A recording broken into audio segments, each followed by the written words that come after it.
So welcome everybody. Welcome to today's session. My name is Sean McDonald, and I'd like to welcome you all to our webinar, 8 Steps to a Beautiful Annual Operating Plan. Now, during our session, if you have any questions, please use the Q&A button at the bottom or at the tops of your screens. We have over 300 people on our call today, so what we'll be doing is picking questions to put to our presenters throughout the session. And there'll also be a couple of polls that we'll run. So please keep an eye out for those and respond where you can. So let me just share my screen with you now so we can get our presentation underway. All right, so at the end of our session, we have a special treat for you today. By answering a really quick 1-minute survey, you'll go into the draw to win a beautiful gift hamper from our friends at Taken Care Of worth over $400. We'll announce the winner of that at the end of our session today. For those of you who don't know about BoardPro, we're a board software provider that serves over 10,000 users around the world. Part of our mission is to make the fundamentals of governance free and easy to implement. Today's webinar will give you a simple mental model for producing a high-quality annual operating plan. So without further ado, let me introduce you to our presenters today. Brett Herkt is a serial entrepreneur, having built several high-growth businesses over the last 20 years. His experience as a CEO working with boards, his prior work building strategy tools, and curiosity give him a very unique perspective on the world of operational planning and governance. Martin Oxley is a professional director who primarily works with SaaS businesses that are expanding internationally. Martin's had operational roles in developing offshore markets, where he specializes in sales and marketing, branding, and pricing strategies. We're also really fortunate to have Stephen Bowman with us today. Stephen is Managing Director of Conscious Governance and brings a great depth of experience facilitating board reviews and strategic planning processes. Stephen's held numerous senior executive, CEO, and board positions in the United States and Australia, as well as authoring and co-authoring over 14 books on governance, strategy, risk, and executive leadership. So welcome, Stephen, or should I say g'day? So let me hand over to Brett to just start off our session. Thanks, Sean, and hi to everyone. So like many CEOs, I've run an annual planning exercise with poor results. In my early days, it was horrible. Rushed preparation, weak commitment from the leaders, lack of diverse thinking. And I also tried to create, run, and contribute all at the same time. The good news is that annual planning is a craft which can be mastered. I'm still learning. With Martin's help, we ran the best exercise I've ever run earlier this year. But in putting the ebook together, we're still learning new tricks. Martin and I will now run you through the 8 steps. We'll give you a short overview of each step. We'll give you a tip or two on our own process and experience, and we'll answer a question or two from the audience. Over to you, Martin. Thanks, Brett, and hi, everyone. Well, the first and most important thing for any of these planning processes is actually to start. And for the annual one, starting early is better. I like to start 3 to 4 months before the plan needs to be implemented. I've been in a situation where the team tried to do that the month before and it never works, and it's really frustrating. Now you can see why. There's a whole lot of people to consult. The board, you've got your senior leadership team, perhaps some key customers or stakeholders, and of course there's multiple steps to go through in this process. So establishing a basic plan and timeline is going to give you the confidence that you need, that you're going to be able to cover the essentials to do a good job. Okay, so what does a basic plan and timeline look like? There's a 2-page planning template linked to the ebook. It lays out a roadmap for running the whole exercise. What I like to do is set a little bit of organisational context, and then just go through the key phases and responsibilities, the key meetings, the tasks, deadlines, and responsibilities. It's just project planning 101 really, but for the planning exercise itself, and allows you to get all those moving parts aligned and ordered. Okay, so getting your leadership team and your board aligned is really crucial. You really want to bring both of them along on the journey and create an opportunity for them to see all the information and be able to bounce their thoughts off each other. You also want to engage your functional leaders, marketing, production, whatever it is, and get them to propose their own plan to support the overall organisational targets. If you don't get them functioning at that strategic level, there's a very good chance they'll default to the tactical and take a bit of wind out of your sails. Okay, I'll take over this a little bit here. It's very important to engage an independent facilitator if you can. Now, no internal stakeholder is going to be able to facilitate and contribute at the same time. There's too many mixed messages. So ideally, you ought to budget for a professional facilitator. But if not, then whoever does it's got to have a good framework and some basic facilitation skills. Now, just popping up on screen there is a one-pager that we will provide as part of this pack to help you if you haven't done it before, and it will get you started. Thanks, Martin. Barry, I can see we have a whole heap of questions there. Let me see if I can pick one out. Actually, why don't you pick one out and ask it of the presenters? Yeah, so I can see a really good question here. So there's a question about the templates and guides you've just mentioned. So are these fully editable and ready to use? Is there a catch? Yeah, let me answer that one. So we've really taken the approach of trying to provide exactly what we would want if we were at the beginning of doing annual planning ourselves. So all of the templates are Word documents that you can customize, you can put your own logos on them. I think there's one or two that are more informational, which may be PDFs, but there is no catch. Okay, so back to you, Brett, setting the scope and constraints. Yeah, sure. Let me just move the poll out of the way. Right, so before we do any real work on an operating plan, we really want to confirm the scope with the board and for the leadership team. So that's a two-phase process. So first you want a strategic mandate or direction from the board, and then you want to communicate that to the leadership team. That gives the leadership team a ballpark in which to operate. I like to put together a short briefing document that outlines that scope. Let's have a look at an example now. Just want to bring that up, Sean, thank you. Right, let me just catch up there. So what I like to do here is to provide a reminder of our vision and purpose, set out any of our big targets, and identify any key constraints on the exercise. So if I've only got a certain amount of funding for the year ahead, then I don't want my leaders, trying to imagine something too big or beyond that. And then I'd supplement it with any other useful documents like a business model canvas or OKRs that would add value. I'd always confirm that briefing document with the board prior to sending it to my leadership team. Once I've got that, I would then send out the summary document to my leaders. I'd then meet with them, so to highlight key aspects and allow them opportunity to ask questions. It then serves as a guide for the whole process, but also the strategy day, which we'll talk about shortly. Brett, is the annual planning document included in the ebook as a template? Yes, it is. Oh, excellent. Okay, fantastic. Questions again, quickly. Let's, Vari, do you have any questions there you'd like to put to the team? Yeah, there's lots of really great questions, so we'll go with this one here. So why are we calling this a beautiful annual operating plan? What's beautiful about it? That's a good question. Who would like to answer that one, Brett? I'll go there. So really, it just comes out of the inverse. So when you run a poor exercise, it is horrible. I've done them where board members are struggling to grasp. I get leaders afterwards that are not fully engaged. I'm exhausted. So really, when you do the thing well, it's such a beautiful experience to see all of the different stakeholders all really engaging and producing something that's really valuable. Let's move on to step 3, and that's review and critique. Martin, would you like to cover this one for us? Sure. Okay, as part of your planning process, reviewing what has gone before is really important. And it's a very valuable exercise.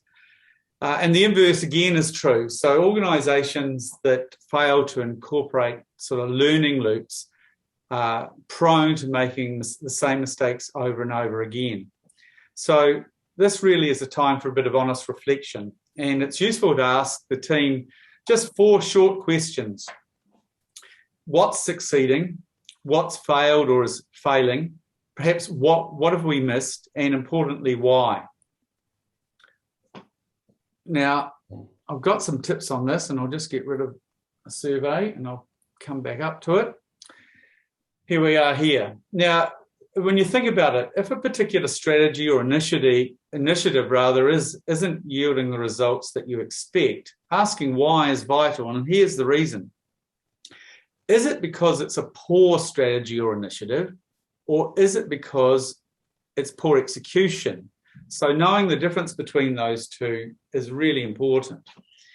Now, at this point, I would say that you ought to engage your facilitator early on in the process. And while they aren't expected to contribute directly, them developing an understanding of your organisational context, say the power dynamics, recent history, etc., is really helpful for when they facilitate your strategy day.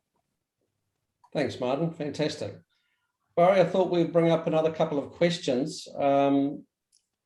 There's 1 or 2, I think, that would be good for Martin. Do you want to just fire one of those in?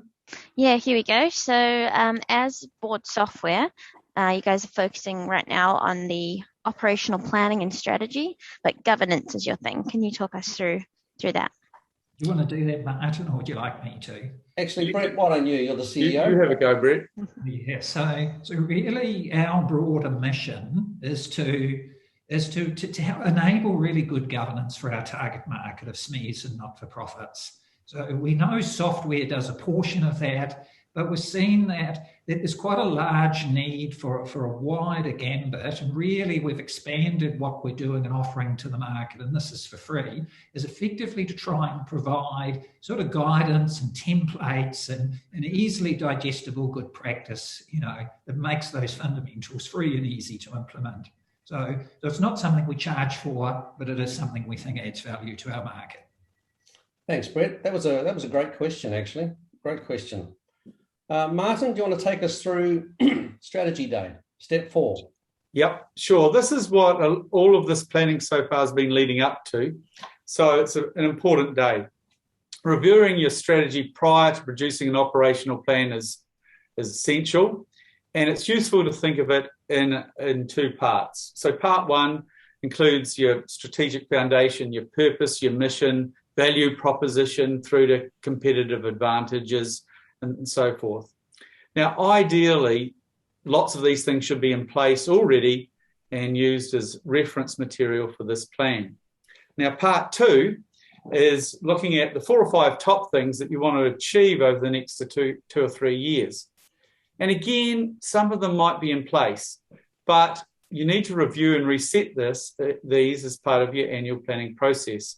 And now I'm going to hand over to Steve Bowman, and he's going to elaborate along these lines. Thanks, Steve.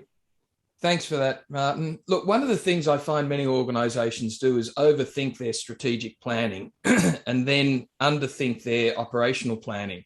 So the key thing here is for the board to agree on what are these top 3, 4, maybe 5 key things that if we were to put these things in place over the next 3 years, we're going to be in good shape no matter what the future throws at us, and using the vision statement to help focus that. Back to you, Martin. Sure. Okay, so let's go back and have a few tips on the strategy day. Obviously, this is a very large investment of time and money. And so the most important thing you can do is get the right people in the room. Now, we would say that the right people obviously consist of the CEO, a nominated board member, or probably the whole board, certainly all the senior staff, and perhaps 3 or 4 key stakeholders whose views matter to you. Now, it would be helpful to have, say, no more than 12 people in the room to look at these top 4 or 5 things that Steve's been talking about. Now, as far as your facilitator is concerned, their job really is to encourage participation, ask questions of clarification, and summarise the core response to each of the key questions. And finally, it's really helpful to hold it in an off-site, comfortable location so people aren't going to be distracted by operational matters. Fantastic. Thanks, Martin. Vari, there's so many questions. Can you select one for Stephen? Yeah, this one was actually asked earlier on, so we'll look back to it now. So this is about the facilitator. So with respect to the facilitator, do they need to know your business and industry in depth? What makes a good facilitator? Great question. I mean, the key thing behind any really good facilitator, and there's many facilitators out there and many of them aren't that good, but the key role of your facilitator is to unlock the wisdom of the group, is to provide a focus so that, particularly with strategy, people are continually focused on strategy and creating the future and not getting bogged down into the detail of, well, how are we going to afford it or any of these other things. They can all be looked at later. So, you know, a good facilitator will help unlock the wisdom of the group. Fabulous. Thanks, Stephen. Awesome. Brent, for our budget first cut, would you like to take us through that, step 5? Sure. So at this stage, my preference is for the CEO and the head of finance to create a simple top-down initial forecast and then really provide that as a guide to the team. It doesn't mean the team can't argue for more or less revenue or expenditure, but it does give them something. It gives them a constraint that they can get on and size up their plan efficiently. At this budgeting stage, I try and keep the process focused on the smallest number of levers that have the largest amount of impact on the business or the organisation. So for instance, in a business like ours, that'd be like the revenue growth rate, investment in customer acquisition, and the investment in the product. Everything else can be handled by simple expenditure buckets and ratios, so as a percentage of revenue, etc. So I wouldn't do any more work than that than is necessary at this stage, and certainly no detailed line-by-line budgeting. And finally, you'd want to keep that budget in a really simple format, just a table of numbers and a page of graphs. Thanks, Brett. Martin, back to you. Okay, so as the old sales guy, I would say, just adding to that one area, particularly for commercial organisations, obviously, that's worth starting early and getting detail on is the revenue forecast. So getting a strong handle on this is key to follow through in your investment decisions. And I typically like to run a top-down and a bottom-up exercise in parallel, where you look at the benchmarks from the industry that you're in, but also, and probably more importantly, talk to your coalface sales and marketing people for their expected idea of the monthly sales going forward. Thanks, Martin. Now, this one is for Stephen. I saw this question come through a little bit earlier, Vari, so if you don't mind me jumping in. Stephen, this one's for you, I think. The question from Kevin is, we always struggle with industry benchmarking data. Is it critical that we have this for our strategy day? Benchmarking data can be useful if you look at it for an ongoing process, but it's not something that you would base your strategy around. So I would have, some key staff who've got access to the benchmarking data, but I really wouldn't at all be presenting that as part of the strategy day. I mean, the purpose of reviewing strategy and creating strategy and then the operational plan is to set the framework for the future. Benchmarking data will inform the detail later on, but it's not the purpose nor the driving element behind strategy. Can I just add a wee thing there that I think is important? Look, if you haven't got much data and you're not sure, look at the organisations that are industry leading, the best in your game, because really you want to emulate them. You certainly don't want to emulate the average or the worst. So if you want to look anywhere, look at who's leading the pack. Thanks, guys.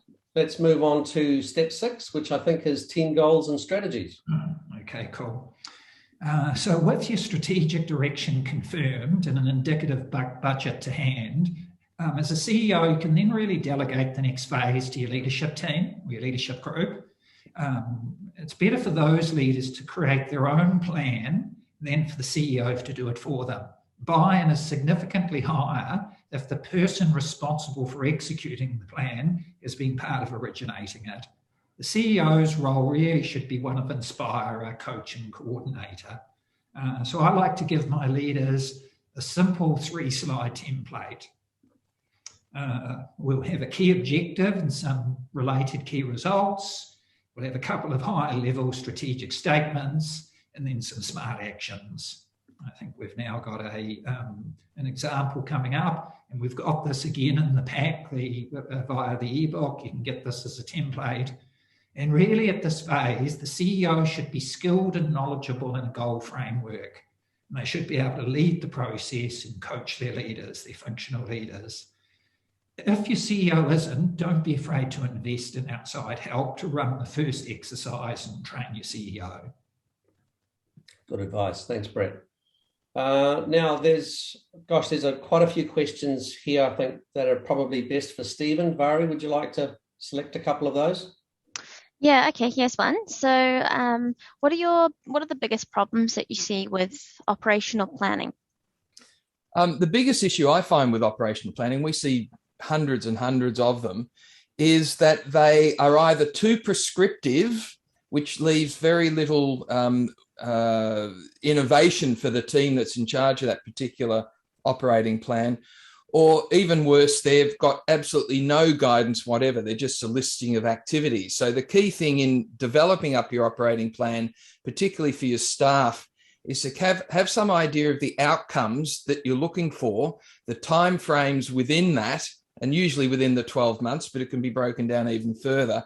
And then to monitor the outcomes rather than just the activity. And that's the biggest trap that most fall into.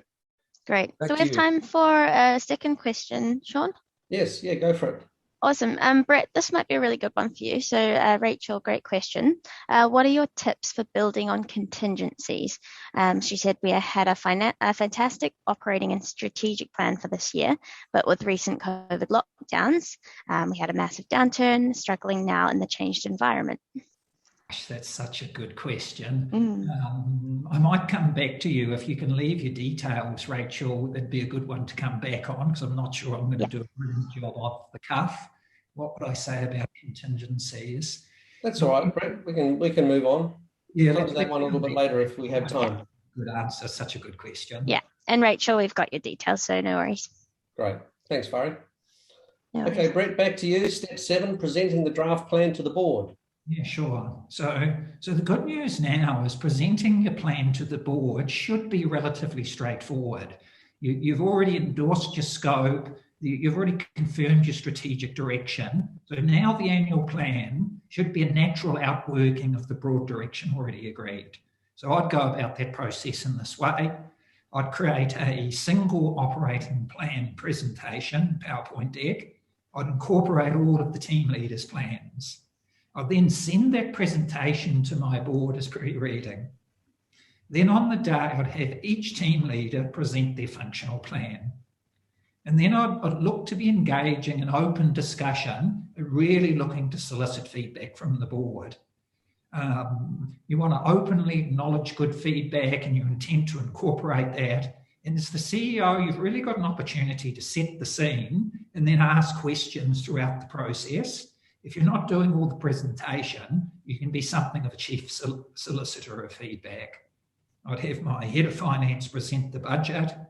And then at the end, I'd really task the facilitator to be able to summarise feedback and key takeaways. And then finally, avoid the need to finalise answers to all of those questions on the day. You can always reserve the right to receive feedback and then go away and consider that incorporated in the final plan. Thank you, Brett. Now, this is also one of the templates in the ebook as well, isn't it? Yes, it is. So this just gives you an idea of what it looks like. It's very basic. You can add your own branding. It just gives you an idea of the headings. And as I said before, you slot in your functional team leader slides, and then really it's a packaging exercise of, purpose and vision before, budget at the end, etc. Brilliant. Thanks, Brett. It is back to you now, Brett, on tips. Oh, actually, I'll do this one. Okay. So here that we're going to put it on a PowerPoint so you can avoid producing overly detailed plans. Just simple stuff that isn't information heavy and focuses attention on the key ideas. Now, if you're the CEO, or actually for that matter, a director, you don't need to prove that you're right all the time, and nor do you need to do all the talking. So it's really important to genuinely solicit feedback and discussion. I can recall a strategy day I was in once with about 14 people in the room, and the CEO spoke for 30 to 40% of the day, including to all of the reports that were written by the senior people that he had in the room, and they just watched twiddling their thumbs. So if you're the CEO, it's important to let others in, and Brett's talked about this a little already. It helps you learn, it communicates flexibility and confidence to your board, it values your team members, and it gives you, as the CEO, the opportunity to make some of the bigger calls on things that matter after the presentation day. Thanks, Martin. Brett, it's up to you to bring us home. Step 8, finalising the plan and the budget. Yeah, sure. So just a few minutes to go on the webinar now. So let's look at the final step. So you'd want to consider feedback soon after the presentation day and absorb what makes sense into both the plan and the budget, ideally within a week. You'd upgrade your budget into a final version, including more detail, all your salaries and expected increases. And you'd certainly want to break that budget apart and go to each of your functional leaders and get them to review and sign off on it. So effectively, you've given them the resource to outwork the plan they've been part of developing. And then you can test that by simply circulating the document to the board and see if they'll accept it. They may or may not, they may want to have further follow-up, but you can certainly test and see whether they will simply accept it. And then finally, once you've finished the process, make sure you upload the final version into a central repository so it's available for your team through the year. Brilliant. Now, Vari, we've got so many questions. Unfortunately, we're not going to be able to get through them all, but if you do have questions, we will try and get back to them as we can after the session. I think there's another one for Stephen here, Vari. Let me ask it. This is from Leslie. What are the signs that a board has strayed into operational issues? Again, a great question. The idea of micromanagement we often see in boards, and it's usually when they've got a incredibly focused operational deep dive into something, but there's no strategic oversight on it. The board reserves the right to get into operations, but it should always have a strategic reason for why they're doing it, not just because it's comfortable or because they're used to. So the biggest issue is when people start asking questions about detail that should have been read beforehand or provided beforehand, but not take up the room of the board time. Brilliant. Back to you. Thanks, Stephen. Okay, so that brings us fairly nicely to the end of the webinar. I'd like to thank you again for your attendance today, and I hope you found it a really good investment of your time. Thanks, Brett and Martin, and a special thank you to Stephen for joining us and all your input today. Sorry about some of the hard questions, guys. Just a reminder, when you leave the webinar, if you could just take a minute, and it is only a minute, to complete our survey and enter yourself into the draw for the $400 gift hamper. And we'll announce the winner of that via email after our session. So you'll also receive a copy of our ebook along with the templates and the guides we've promised, and also a copy of Stephen's latest book, 10 Powerful Questions for Every Board Member and Business Owner, which is a fantastic read. Finally, I'd like to invite you all to connect with our presenters today via LinkedIn. Brett, Martin, and Stephen would love to hear from you, I'm sure. So I'll just leave this up here just for a quick second. Fabulous. So thanks again, everybody. We hope to see you back for our follow-on webinars in our follow-on governance series over the next 3 to 4 months. Thanks again for attending.